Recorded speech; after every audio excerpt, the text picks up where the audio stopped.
Welcome to the Riskwiser Zone, the show where we dive into the world of stocks and finance to help you make informed decisions about your investments. We're starting off with a story that's been making waves in the financial sector: Opendoor's transformation under new leadership. The company, which has been struggling to find its footing, has recently appointed a new CEO, Kaz Nejatian, who comes from Shopify, and it seems like he's wasting no time in putting his mark on the company. According to reports, Nejatian is shifting Opendoor's focus towards artificial intelligence and software automation, marking a significant departure from the company's previous strategy. He's launched over a dozen AI-powered products and features in just his first month on the job, and is looking to drive operational efficiency by cutting expenses and improving unit economics. But what does this mean for investors? Well, the jury's still out. While some analysts are optimistic about Opendoor's future under Nejatian's leadership, others are more cautious. The company's third-quarter revenue was down 33% year-over-year, and its adjusted loss widened to 0.08 per share. Despite this, Opendoor's balance sheet is showing signs of improvement, with cash and equivalents rising to $962 million and long-term debt declining substantially. And Nejatian's focus on cost optimization could potentially lead to a free cash flow of $24 million by the end of 2027. So, what's the verdict? Is Opendoor's transformation under new leadership a recipe for success? Or is it just a case of too little, too late? We'll be keeping a close eye on this story as it develops. We'll be right back with more from the world of stocks and finance on the Riskwiser Zone. Welcome back to the Riskwiser Zone. We're continuing our discussion on global market trends and potential risks that may impact investors. Today, we're focusing on the Japanese yen, which has been slumping against the US dollar. The yen has fallen about 4.5% against the dollar so far this quarter, making it the worst performer among its group of 10 peers.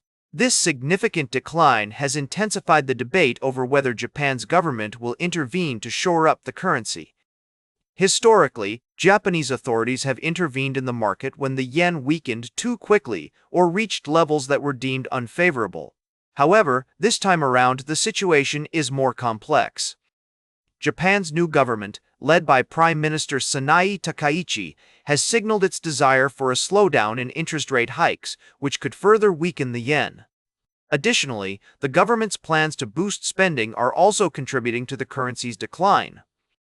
Any intervention would not only be costly but also risk depleting Japan's foreign exchange reserves, which are needed to fund various investments, including a U.S. investment package. Some analysts believe that Tokyo may intervene if the dollar were to spike above 161 to 162 yen in a short period, while others think that a 10 yen move in a month could trigger intervention. However, it's essential to note that the Japanese government has not yet reached the most serious alert levels, and verbal intervention has not been escalated. As we consider the potential risks and consequences of Japan's actions, it's crucial to remain neutral and balanced in our assessment. The yen's weakness can have far-reaching implications for global trade, inflation, and economic growth. We must continue to monitor this situation closely and adapt to any changes that may arise. Welcome back to the Riskwiser Zone. We're wrapping up today's show with a look at the latest developments in the world of cryptocurrency.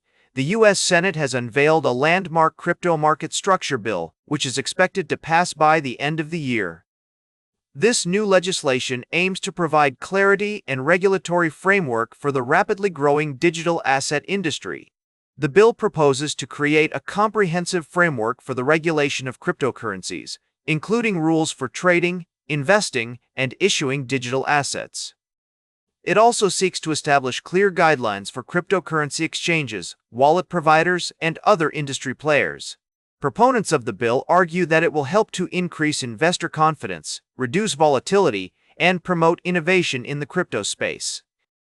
On the other hand, some critics are concerned that over-regulation could stifle the growth of the industry and drive innovation underground. It's worth noting that the cryptocurrency market has been known for its unpredictability, with prices fluctuating wildly in response to regulatory announcements, security concerns, and market sentiment. As such, investors should exercise caution when navigating this space. In related news, a recent survey found that a growing number of institutional investors are becoming increasingly interested in cryptocurrencies, with some even considering adding digital assets to their portfolios. This trend is likely to continue as more investors seek to diversify their holdings and capitalize on the potential for long-term growth. As we conclude today's show, it's essential to remember that investing in cryptocurrency carries inherent risks, including market volatility, security concerns, and regulatory uncertainty.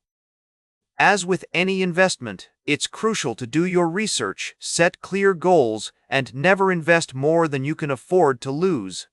That's all for today's Riskwiser Zone. Remember to like, share, and subscribe, and until next time, keep your finances in check.